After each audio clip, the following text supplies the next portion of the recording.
pag sumasagot ka sa social media o magbibigay ka ng comment, minsan nag-i-invite ka ng hostility. Kasi walang relationship doon eh. Lalo-lalo na, it can be misinterpreted. Kasi yung magbabasa ang magbibigay ng tono. Ngayon, so what should you do? Kaya ang Panginoon Diyos, ang desire niya sa Christian is for us to build relationships. Kaya nga when we make disciples, we build relationships.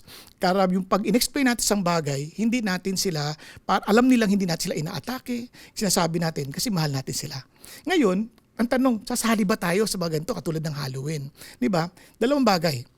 Is it glorifying to God? And mayroon ba ma-stumble na kapatid? Kasi yun ang pinaka-basic na tanong eh.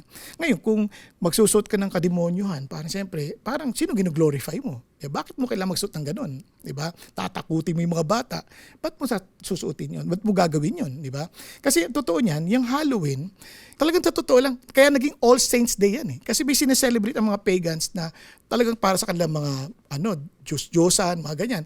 Ang ginawa ng Christian, they celebrated the martyrs, yung mga saints na namatay, just to tell the world that Christians are willing to die for the truth that they believe. Diba? So yun, kaya ginamit nila yan para mawin yung mga tao.